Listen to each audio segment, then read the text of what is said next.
बाप की ससुर की इजाजत के बावजूद बहनोई के लिए जायज नहीं है कि वो अपनी साली को अकेले तन्हे तना अपनी बाइक या 4 व्हीलर पर सिलीगुड़ी ले जाए, किशनगंज ले जाए। ये हराम है उसके लिए। कलेजा थाम के बैठो और देखो हमारे मुआशरे के अंदर ये बुराई पाई जा रही है कि नहीं पाई जा रही है, पाई जा रही कि नहीं पाई जा रही है। जब बीवी की इजाजत और ससुर की इजाजत के बाद भी जायज नहीं है तो बिना इजाजत घुमाना ये कैसे जायज हो जाएगा? बहुत आसान है कह लेना कि साली आदि घर वाली है। तेरे बाप का फतवा होगा ये, तेरे बाप का सिस्टम होगा ये। तेरी बहन भी किसी की साली होगी, वो भी उसकी आदि घर वाली होगी। उसको इस नजरिए से देखने की कोशिश करो।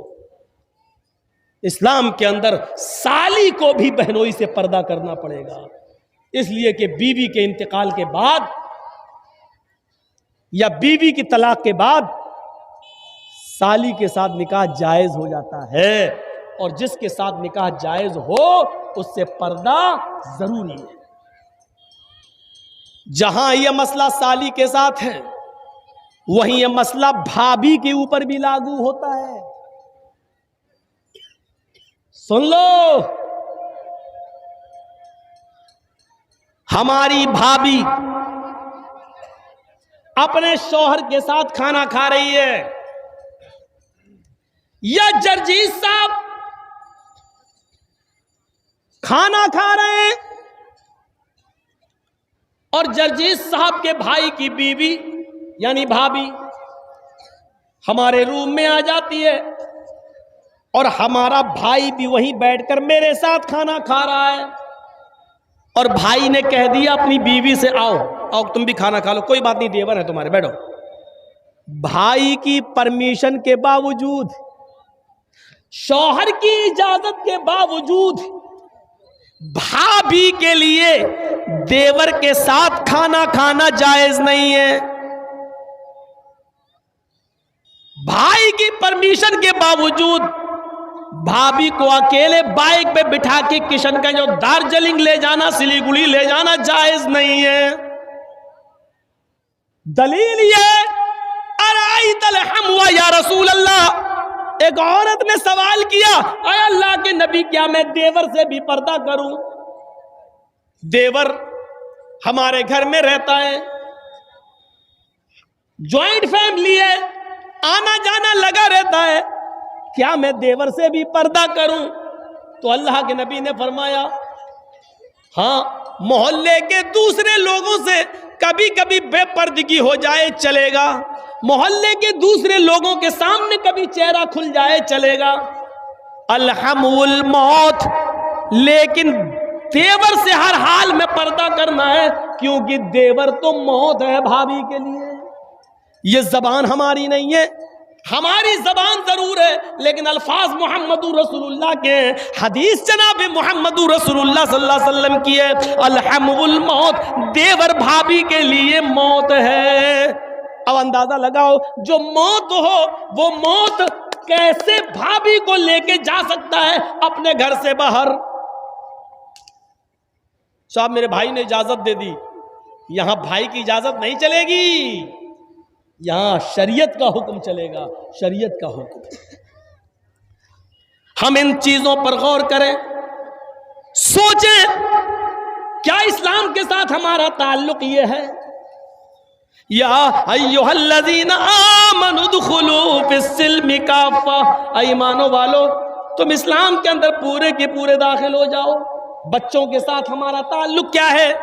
फरमाया, जब तुम्हारे घर में बच्चा पैदा हो, जब तुम्हारे घर में बच्चा पैदा हो तो 7वें दिन उसका अकीका करो, उसके सर के बाल काटो, पूरा टकला, 7वें दिन उसके सर के सारे बाल छिलो, और बालों के वजन के बराबर चांदी गरीबों और मिस्कीनों में तकसीम करो। मान लीजिए सारे बाल हमने काटे और 5 ग्राम हुए, तो 5 ग्राम चांदी या 5 ग्राम चांदी की कीमत गरीबों में मिस्कीनों में दी जाएगी। और ये इस्लाम का एक हिस्सा है, इससे आप बच नहीं सकते हो। 7वें दिन उसका अच्छा नाम रखो, गुड्डू पप्पू नहीं, ट्विंकल नहीं, लड़कियों के नाम उईटी सुईटी नहीं। अच्छा नाम रखो, नाम का असर पड़ता है। कयामत के दिन नामों से बुलाया जाएगा। अच्छा नाम रखो जिसका माना अच्छा हो। जब 7वां दिन हो जाए तो उसका अकीका करो। और मसला याद रखना, अकीका सिर्फ 7वें ही दिन है, 14वें दिन की दलील नहीं है, 21वें दिन की दलील सही नहीं है कि 7वें दिन ताकत ना हो तो 14वें दिन कर लो, 14वें दिन ना हो तो 21वें दिन कर लो। नहीं, अकीका सिर्फ 7वें दिन है। और 7वें दिन किसी मजबूरी की वजह से अगर आप नहीं कर सके तो जब तुम्हें मौका मिले, जब तुम्हारे पास मजबूरी खत्म हो जाए उस वक्त कर लो। 7वें दिन नहीं किया और 8वें दिन मजबूरी खत्म हो गई तो 8वें दिन कर लो, 9वें दिन मजबूरी खत्म हो गई तो 9वें दिन कर लो। अब ये नहीं कि 7वें दिन नहीं किया तो अब 14वें दिन कर लेंगे, नहीं, 14वें दिन का इंतजार नहीं किया जाएगा। 14वें दिन भी मजबूरी रही, 21वें दिन भी रही, तो जब तुम्हारी मजबूरी खत्म हो जाए तब कर लो। और जब तक उस बच्चे का अकीका कर नहीं लिया जाएगा उस बच्चे की दुआ बाप के हक में कबूल नहीं होगी। समझ रहे हैं ना? रहन है, रहन, बच्चा गिरवी है, चाहे कितनी वो बच्चा दुआ करे बाप के हक में फिर कबूल नहीं होगी।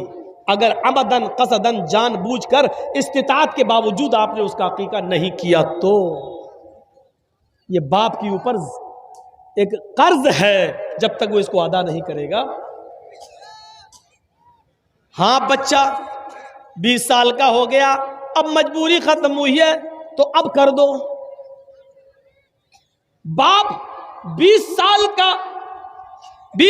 तक अपने बच्चे का अकीका नहीं कर सका मजबूरी की वजह से और इंतकाल हो गया, तो बच्चा खुद कमाने लगे तो वो अपना अकीका खुद भी कर सकता है। लेकिन करना है, अगर इस्तिताअत हो जाए तो करो, करना है। याद रखिए, 7वें दिन अकीका करेगा। जब बच्चा पैदा हो तो 7वें दिन अकीका करो। 7वें दिन उसका अच्छा नाम रखो, उसके सर के सारे बाल छील कर बालों के वजन के बराबर चांदी या उस चांदी की कीमत गरीबों और मिस्कीनों में तकसीम करो। लड़का है तो 2 जानवर और लड़की है तो 1। गाय नहीं चलेगी, भैंस नहीं चलेगी, ऊंट नहीं चलेगा, बड़े जानवरों में अकीका नहीं होगा।